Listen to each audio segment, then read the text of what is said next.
Hello everyone, welcome to my journey. Life with rice, without rice.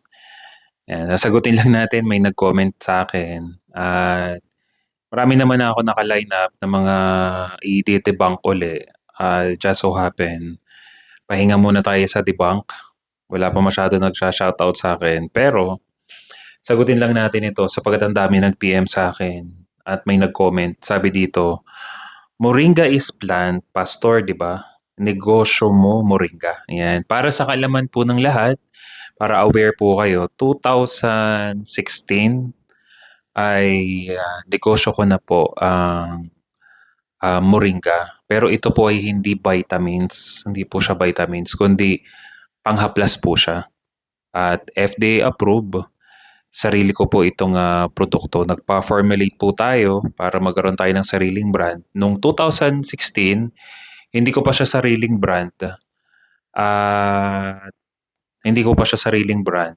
Then nangyari ay 2022, nagtayo na po ako ng sarili kong company at naghiwalay na kami nung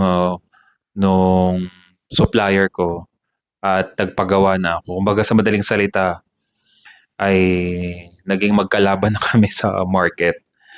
Pero syempre, nung January of 2023 ay pumasok na po tayo sa carnivore.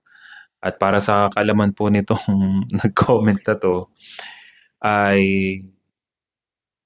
parang nagtataka siya, plants, moringa is plant, pastor, di ba? Negosyo mo moringa.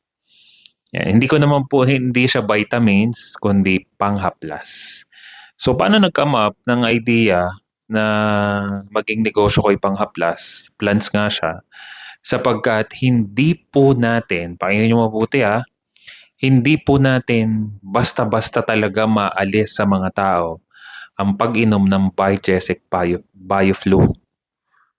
Kaya sabi ko nga may napanood nga ako sa vlog ni Dr. Willie Ong na isa sa pinaka-safe na gamot na halos in a daily basis iniinom ng mga tao kapag may nararamdaman ay Biogesic Bioflu.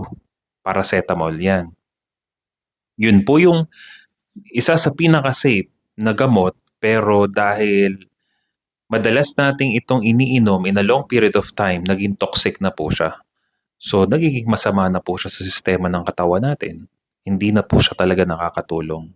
But, nagkaroon po ako ng idea na ito kasing product ko ay ipinapatak sa mainit na tubig at ini-steam siya.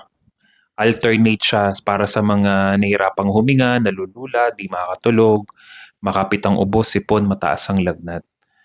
At 6 months old and above, pwede na po siyang magamit. Ini-steam siya. Makakatulong din sa mga singaw, sakit sa ngipin, sugat na di gumagaling, pangangati na di pinapatulog, allergy, muscle pain, back pain, stomach ache, mouthwash, feminine wash. Ayan, yan na nag-promote na po. Wala, sinagot ko lang itong tanong. So, ayun. Yan po yung negosyo ko 10 years na.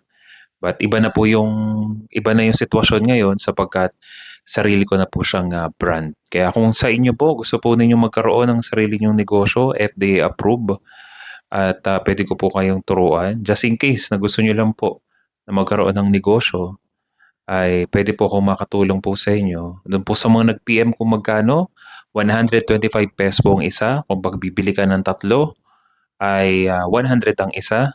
Tatlong klase po siya. Ilalagay ko na lamang sa comment section at yung Facebook page ko, pwede nyo pong makita yung Facebook page ko. So, sa mga interesado na hindi vitamins, kundi pang ano ko po siya, alternative. At least hindi agad-agad ka iinom agad ang gamot. At least matulungan na po siya, i-steam mo siya, amuin mo, sa kamay pa lang ay marerelax na po kayo. So yun po, sinagot ko lamang po itong nagtanong. Hindi po ako nagbebenta ng food supplement.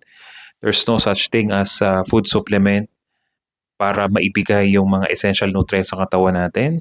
Kumain ka lang ng baka, meat, di ba? Ng all kinds of meat. Marami po siyang different kinds of vitamins na makukuha mo and minerals sa pagkain and mga nutrients sa kailangan ng katawan natin sa lahat ng klase ng karne at hindi nyo na po kailangang uminom ng any kind of food supplement. God bless everyone.